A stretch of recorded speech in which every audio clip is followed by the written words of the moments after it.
Hello, hello, hello. I will be going over the WZ-114 today. Currently, yes, this joke is old already, but currently it's the second best tier 9 premium tank out there.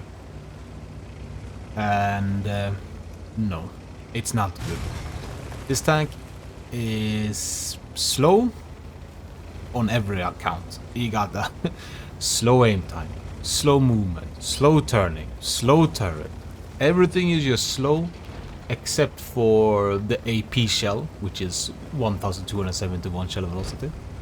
But this tank is all about... They got like 3 good things, this tank. Lots of hit points, high alpha, and the dispersion for long-range sniping is good. And ouch, that was not a good start by me. That was not good. Oof, you do not snapshot with this tank. This tank is all about staying still, fully aim, and then shoot.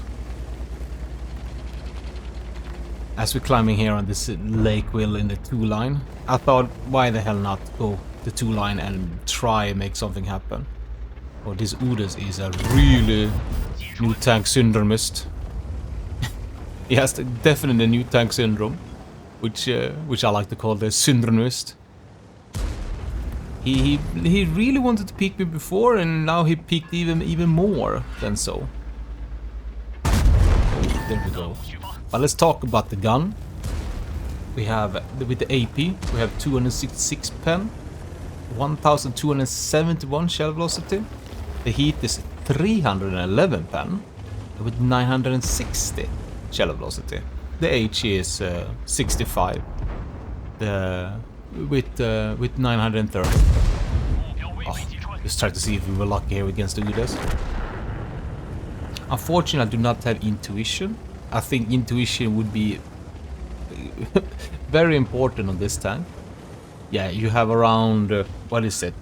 I have 15.7, give it a take, seconds reload. Here we just peek quickly. We try to shoot the constant 1B, just quickly. And it worked out for us. We really wanna see if we can work this constant 1B down. And then we... Whoa. Alright. I think we're a little bit lucky with that as well. We're taking our time, work our way down on this concept. So the gun in itself is... well, it's working now, big time. But it's a very careful gun. You need to always address to it, always take care, always mind how you set up the turret and how you do things. Slow and steady. Except for when I'm doing these. Oh, that is a lucky pen as well. And we were a little bit lucky against this constant 1B, I have to admit. Loading the HE to finish off the target. But you can see the time it takes to reload. Oof. My god. Well, the mobility of it, it's... I think we have around 33. Yeah, 33 is a top speed, but something that really hurts the tank is a 10 reverse speed. Oh my god, you barely can get out of combat when you're reversing. And...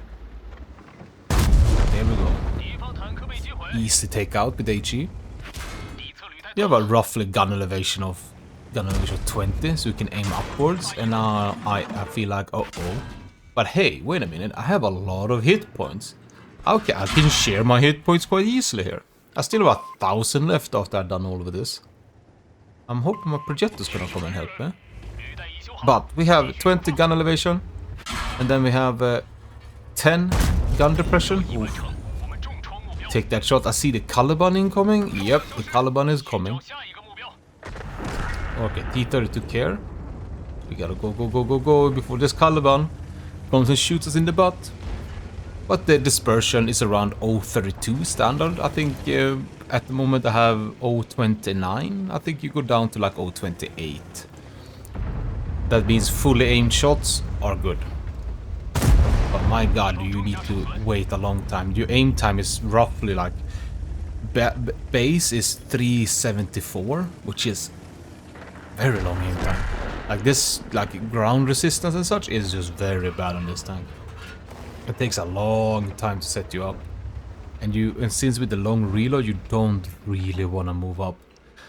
But something I've not touched upon is the armor. The armor is, well, you have 300 turret and 140 in the hull frontally, but you have a huge, huge lower plate, which also carries an ammo rack. I don't know what's lately with wargaming, but apparently all the lower plates right now are carrying ammo racks.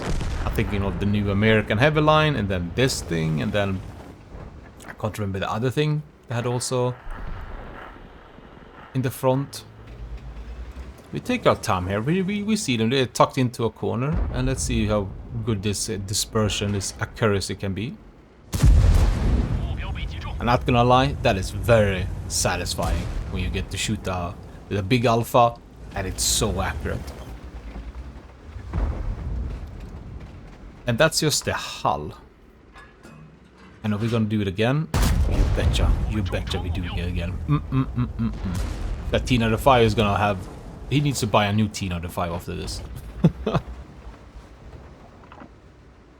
And the turret, yes, it has 300, but you have a huge cupola on the right side. The way I was peeking against the Console 1B, he always had the cupola to shoot me before I could shoot him. I will show more in the garage how big the cupola actually is, how much it actually sticks out. And the way you peek, you do this very slow 1R peek, so the gun doesn't, you don't rattle the gun. But we are really racking it up here.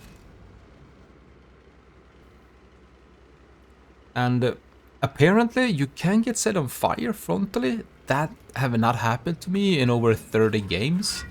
So I don't know. Maybe some people are more unlucky. Oh, I think the STRV should have that pen. They bounced quite considerably, actually. But I think they're mostly from the tier 8s that bounced us. Oof. Man, it's something. It's a really satisfying gun when you get to pull the trigger like that. Oof, really satisfying gun. And even base view ratio of 390. But let's hop in and check what we did here in this game. 6,473 damage is probably going to be my record on this tank. And then we have a 712 spotting damage. We racked up 6 kills. We've got an ace tanker, steel wall, high caliber, and a top gun. I call that pretty good. We call that pretty good. And then the base XP is 1,503. Ooh, man, that is a high XP. But we saw almost every single target, and we clapped them pretty good in the front of us. We earned actually 100,000 credits, flat out. So the tank earns a big amount of credits. Does not really represent what we normally accustomed to when we do like 6,000 damage in a tier 8, and it feels like we get more. But the tier 9, they still have the same credit value or credit maker as the tier 8 premiums. But anyway, let's hop into the garage. The Luna New Year garage always looks so pretty, but we're gonna go over the crew, equipment, shells, consumables, and field modification for the tank. But first, let's go over the armor a little bit. So what I was talking about is that you can see this massive lower plate, plus you have it kinda oddly shaped here. So it feels like shots over through the sprocket wheel just gets that extra easy pen, even though it goes flat here as well. But this is the big thing, the cupola. Ouch, ouch, ouch, ouch, ouch. So when you peek, you are gonna peek just over the hill, but they're gonna have this big cupola for you, for them to shoot on you. And also this cupola is also a weak spot, but it's much, much smaller. But you can have that in the mind of things. And, ooh, my god, it's a big tank. But hey, let's go with the crew first. For the commander, oh wait, we can do this instead. For the commander, we pick 6 Sense, Brothers in Arms, Situational Awareness, Recon, and Repair. Those 5 skills are critical for the tank. And then firefighting camouflage, I think, for the commander, which is the radio operator as well. But you need recon and situational awareness if you don't play with ventilation and you want to play with something else on the equipment slot. Because that will allow you to have the full view range. And you kinda do with this tank because of the sniping capability that you're gonna be doing. The gunner, we have snapshot, brothers in arms, repair, concealment and firefighting. I think that's for WZ-5A. But I still wouldn't change anything here. Maybe pick dead eye instead of concealment or firefighting. It could be that. That could be one thing. And for the driver, smooth ride, brothers in arms, repair, off-road driving, and then clutch braking. This will actually allow you to turn a little bit with the tank. I would probably not pick anything else than that. And then obviously firefighting or camouflage. Probably, I don't know, I'm like in between, because using the camo when you're just sitting still and waiting, obviously. And it helps you a little bit when you long distance. And the loader, I think we do safe stowage, brothers in arms, intuition, repair, concealment. Yeah, I gotta go with concealment over firefighting. I have not caught on fire yet with the tank, from frontally or from side. And why I say safe stowage is because, well, I touched on it briefly in the gameplay part, where the lower plate actually carries the ammo rack, so it feels kinda ouch sometimes. And you don't want to get instantly blow up with this thing. Intuition, just because it's so handy with this tank to be able to go from AP to heat and heat to AP when you get into certain situations.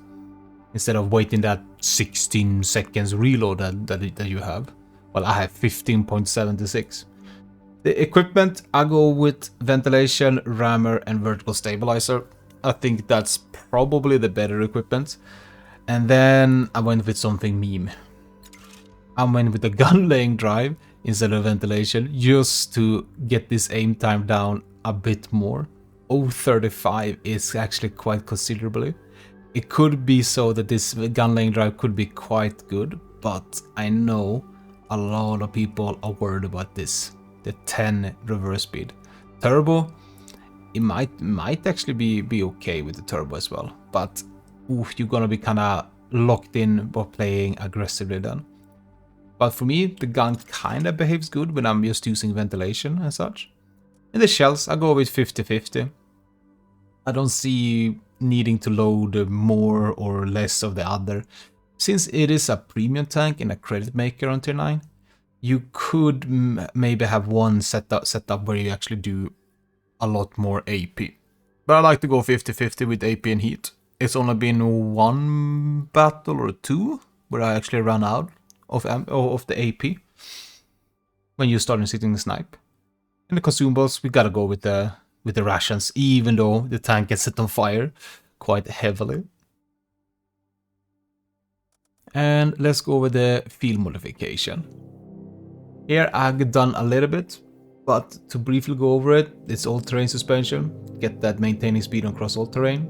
It's this one, even though we are so bad with aiming time, I'm still picking this for the final product because we are waiting for the enemy. We're not moving up for the enemy, we're waiting for them. So our aim speed is, in a way how you play the tank, the aim speed does not matter too much. You could even have worse aim speed and you would still play it like I'm playing it right now. You're basically waiting for the enemy to peek on you. And then obviously the more view range, just so we can have whatever equipment we want to have with full view range, which I always want to do, always want to have. But this one is easy, man. The padding removal, the 2% more top speed and the hull traverse. Yeah, we're not gonna get shot by HE in this thing because it's so easy to hit the cupola. It's big, it's slow, so it's kind of easy to line up with the cupola. And there's a big lower plate that when you peek diagonally frontally with the tank, you get easily shot. And obviously we boost the firepower here. just to help either with the rammer, with the world stab, the gun lane drive, or yeah, or we could pick mobility if you really think the turbo is the choice for you. But I think the firepower no matter what. And that's it for this little tank. Final words. It's satisfying when you get to do those big alpha shots on sniping targets because you got 0.28.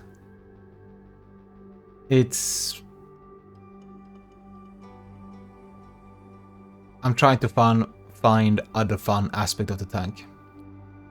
I think maybe, I don't know. It's fun to shoot for 530 alpha. That's the fun part of this tank. And they got so many drawbacks. The speed, the reload, the gun handling, the aim time, the big of the tank. Armor is not holding up. It's sometimes not. Hard to side scrape because of this angle plate here. And yeah.